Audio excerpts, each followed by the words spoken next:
Hello, good afternoon, everyone. Thank you for coming. I hope you have enjoyed lunch. So I feel a little bit unlucky because there's a talk directly after lunch. Plus the room and track name is a little bit not very exciting, platform and governance, but anyway. So today we'll be talking about software engineering skills for data engineers. I work for Mentor Group, and we'll kick directly into it. So everyone nowadays would like to do shortcuts.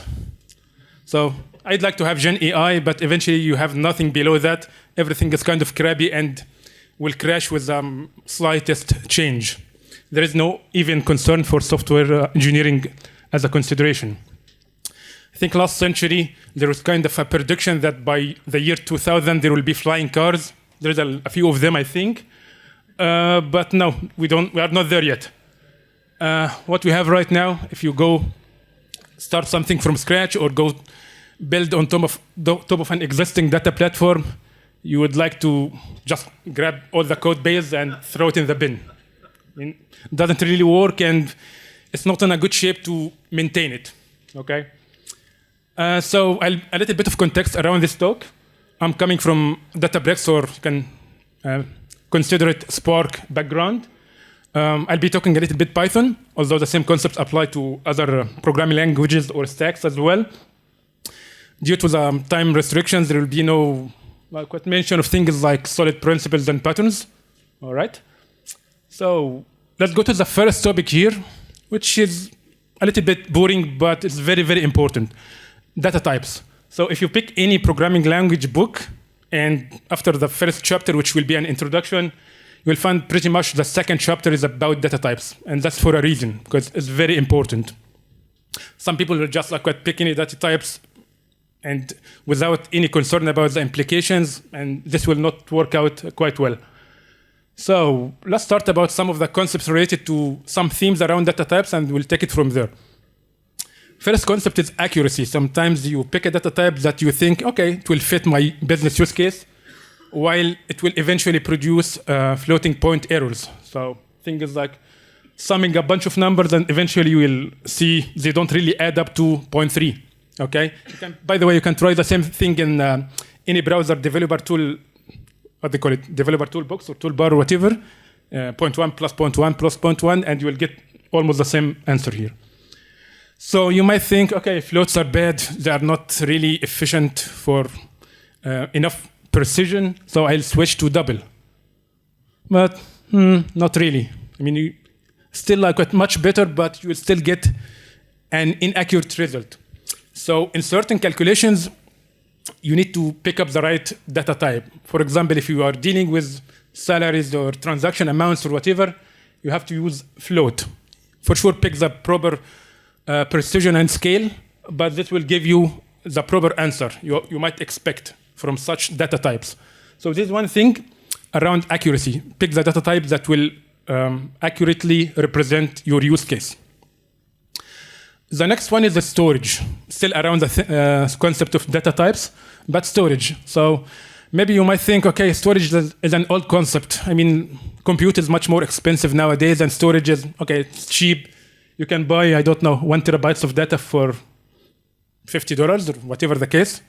But still, storage is a big deal, especially if you need to keep lots of data and don't delete them or archive them every 1 year. So here is one example. Let's assume that I'll build a competitor for Uber, and I need to grab and action or process things like the location of the car, the location of the passenger, and so on. So I have two options here. For example, I can represent such data as doubles or floats. For the use case of such problem, a float will give you a precision of around, I don't know, a meter or maybe less than a meter, which should be okay for that type of problem. So you can see here, there's a small sample data set from Databricks already available there in a bucket or whatever. The top part over there, I'll grab all the pickup and drop off locations and store them as is on cloud storage, okay? This is like 1 billion records or something like that, but eventually you will get 22 gigabytes of data stored as doubles. which is the same data set for that coming from that sample. If you take the same data set and just convert it to float, you will lose a little bit of accuracy for sure, but it will be almost half of the volume you need to store and pay for. So this one additional concept is related to storage. Sometimes you can squeeze a little bit of extra money by tweaking your data types. The next concept is some sort of, I'll call it polymorphism. It's a little bit of fancy tool related to software engineering. It's more about the same type of data that you can represent differently.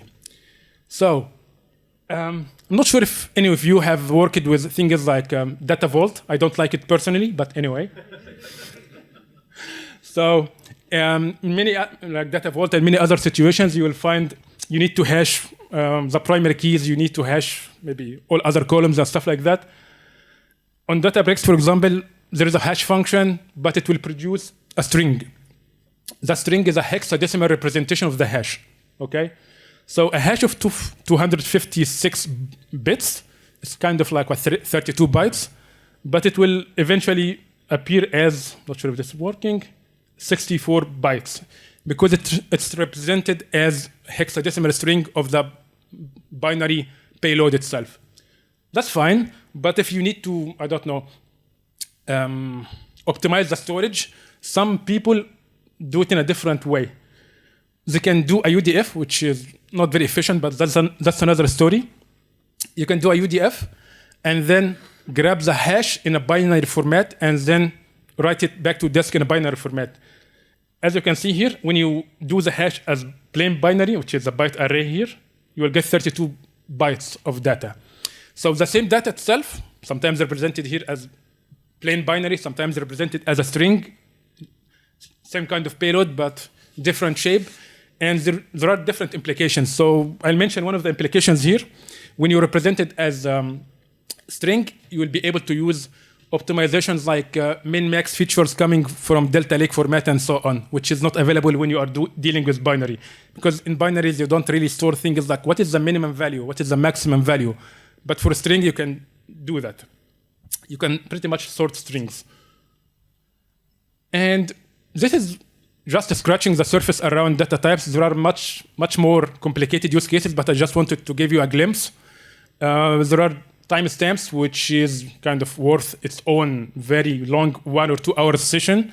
There are nested data types, maps, arrays, and so on. And yeah, just to let you know that data types are really important and you need to give them a little bit more attention. Just to mention one cool anecdote.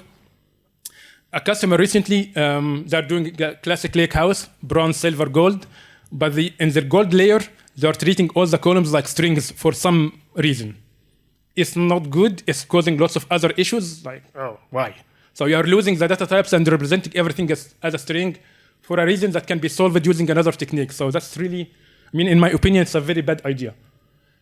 Anyway, the next topic or theme is spaghetti code related to that kind of man throwing a computer in the bin. You like that food, but potentially you don't like to go work for a company or whatever, and eventually their code will look like spaghetti, okay? And I think most of us have seen it many times. I'm not claiming that I have not written any spaghetti code, but trying to improve. Okay, so what is that? Okay.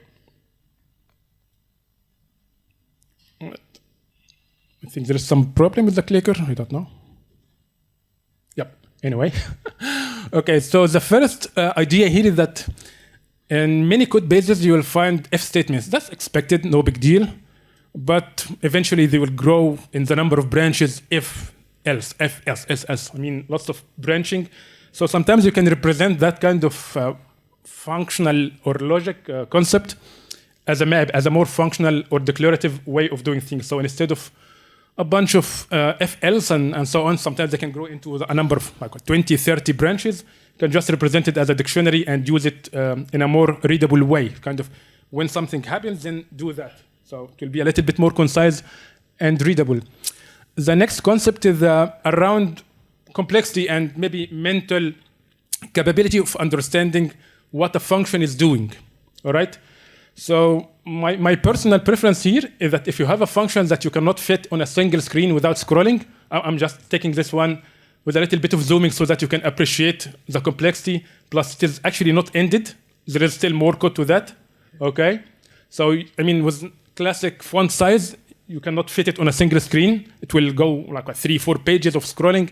You cannot digest it and understand what it is doing quickly.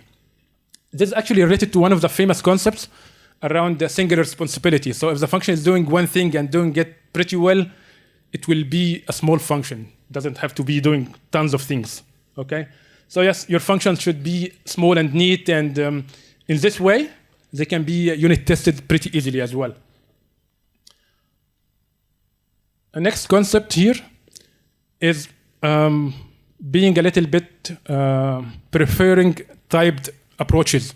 So if most of us are using Python is a dynamic programming language, which means you have more flexibility, but eventually a little bit less governance every now and then.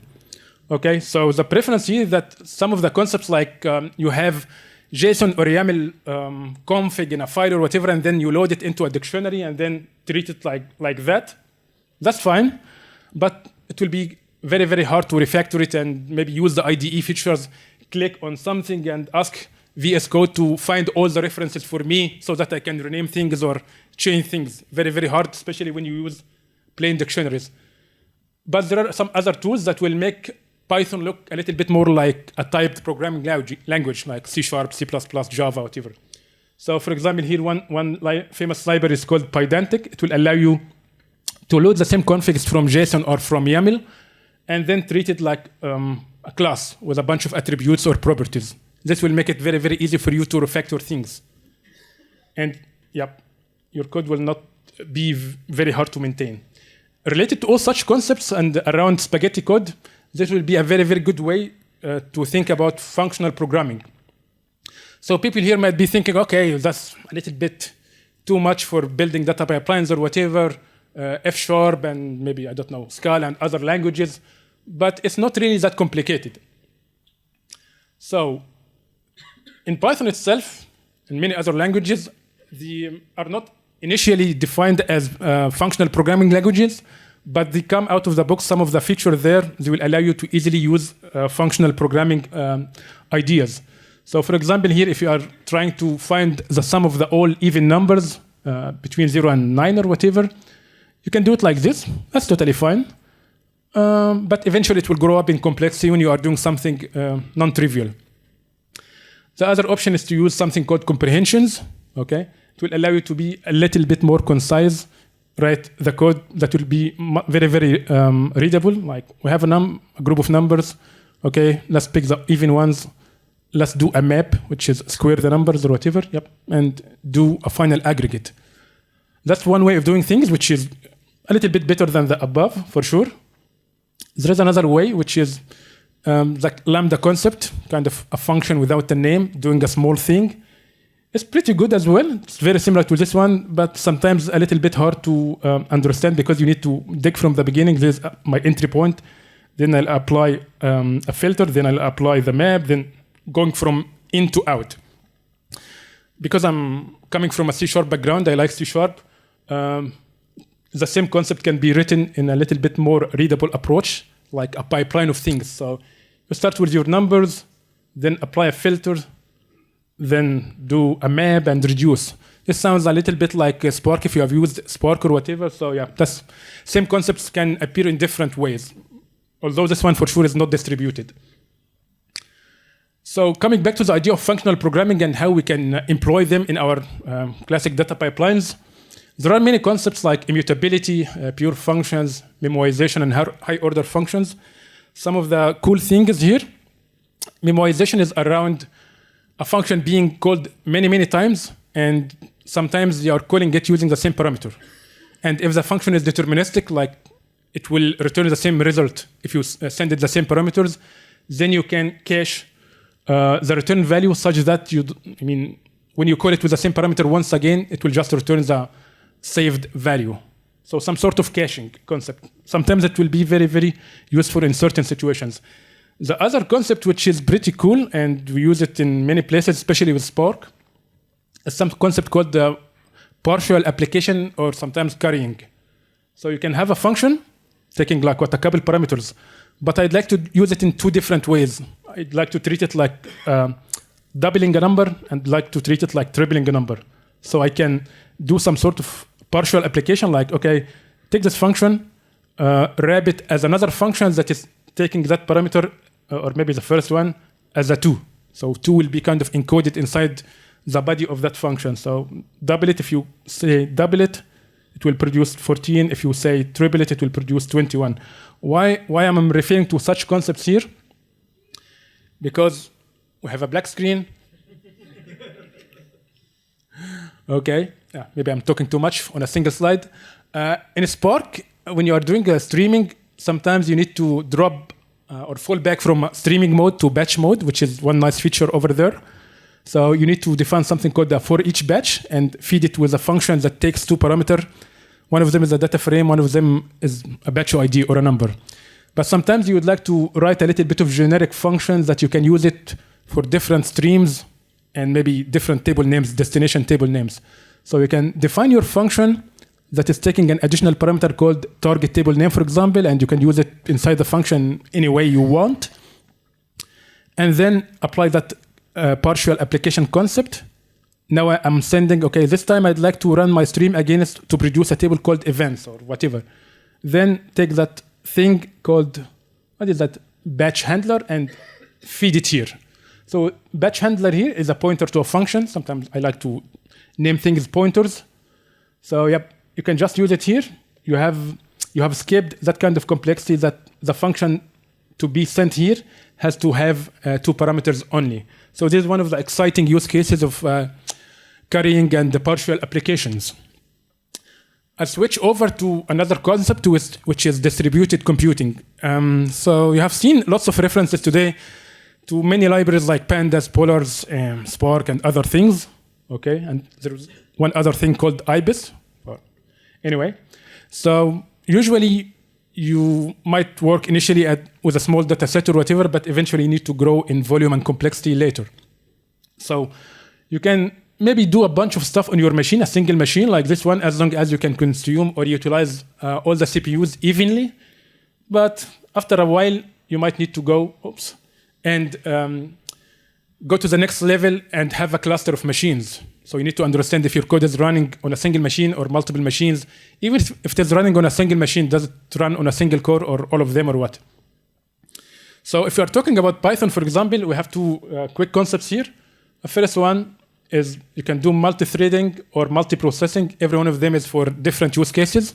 Okay, it's a little bit tricky in Python because it has some nuances around multithreading and something called the global interpreter lock.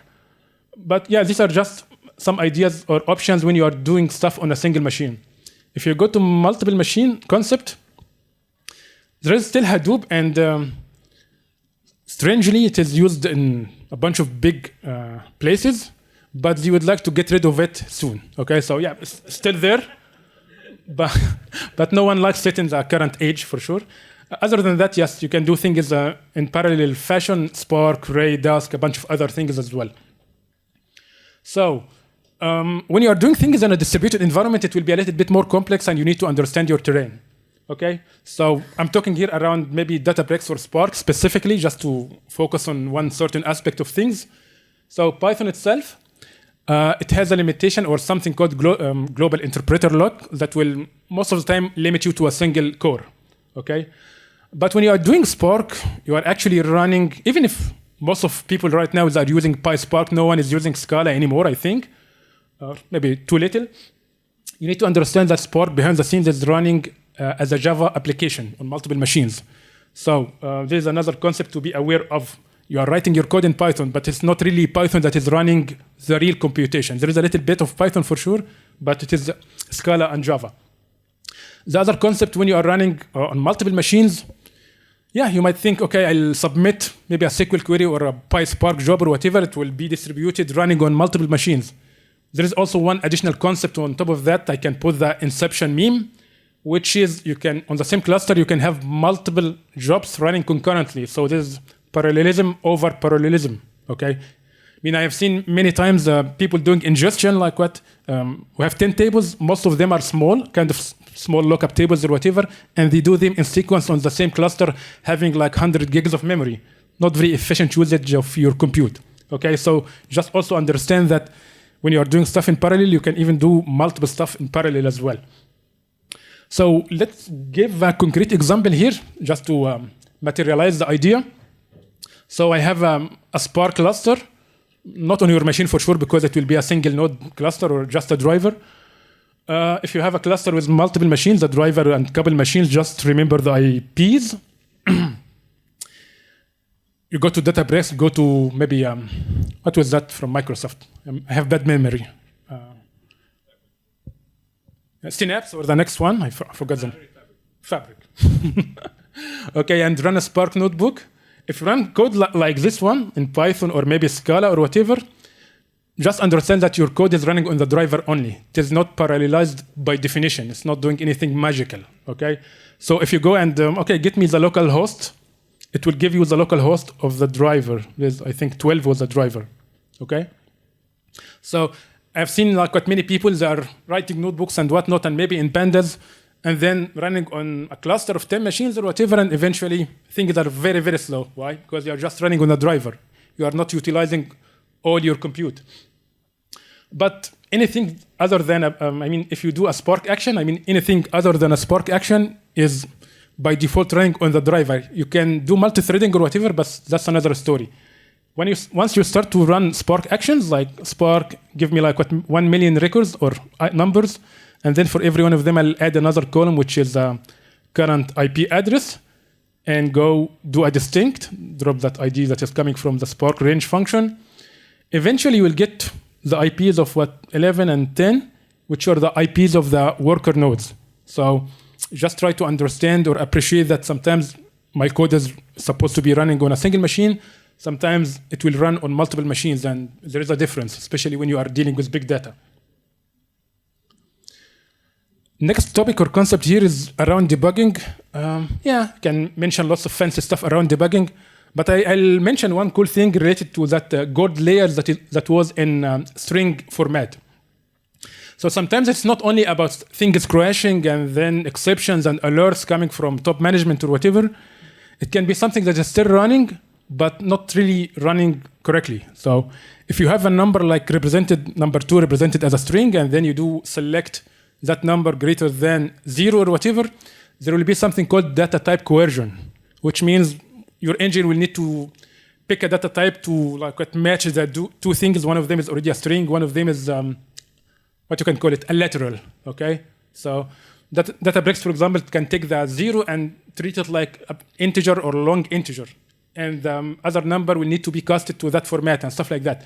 So sometimes it's not only about things that are crashing, but also about things that could be not crashing, but really producing bad outcome. Okay, so a bunch of skills you need to master here for sure. Understanding the stack trace. Sometimes, as I'm talking about the context of Databricks and Spark or whatever, the stack trace can be a combination of Python stuff and Java stuff. So yeah, you need to know, okay, is my code breaking due to some sort of a silly Python thing, or there is a bug or whatever in one of my calculations running in distributed fashion or under Java and Scala. The other concept is related to that as well, which is you need to systematically find a way to isolate where is the root cause of your error, for sure.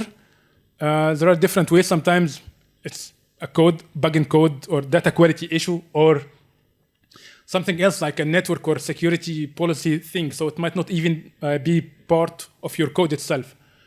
Other concept is that, you need to be very good with debugging tools. I'll mention one cool thing, especially around Databricks, for example. When you are writing a notebook, code in a notebook or whatever, a few months ago, they enabled a feature called debugger in the browser, so you can put a breakpoint and hit F5 or whatever, and then you can debug the code in the browser. You don't have to download stuff locally or do anything locally with an IDE or whatever. So that's pretty cool as well. But the most important thing here is that you need to practice more. You need to, I don't know, if you see something that is broken, don't just be scared of it and just give it a go. Try to debug it somehow. Sometimes the debugging can be via print statements. That's totally fine as well. But as long as you can find the root cause and troubleshoot your problem, that should be enough. And eventually with experience or with practice, you will find lots of cool ways to make the debugging and troubleshooting much more productive. Another concept here is dependency management is pretty important. We don't run our code in isolation. You cannot just go open your VS Code or your preferred IDE, write something, and run it in isolation as standalone program. It will run in an environment with a bunch of additional or ton of additional dependencies coming from, I don't know, your cloud provider or whatever. So you need to understand how dependencies work. And one of the cool concepts or cool buzzwords is something called transitive dependency. For example, you have a dependency on Panda, but Panda will require another like 2 or 3 libraries, and each one of them will depend on a bunch of other libraries. So it's kind of a chain reaction of dependencies, and sometimes they don't align quite well.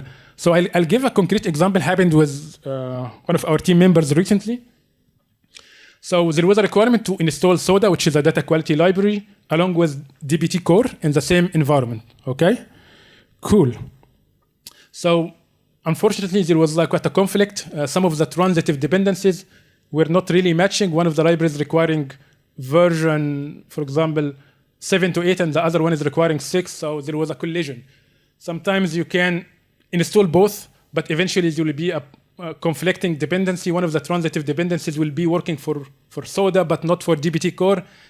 It might work, it might not. So that's pretty tricky.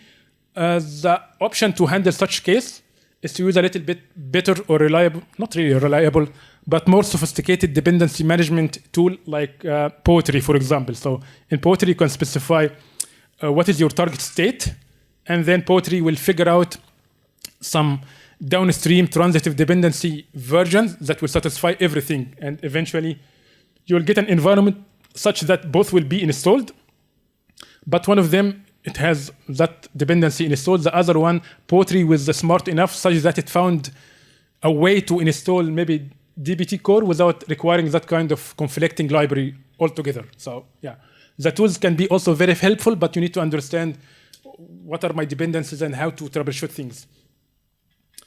And the most important thing around maybe software engineering, and especially in our data domain, is curiosity.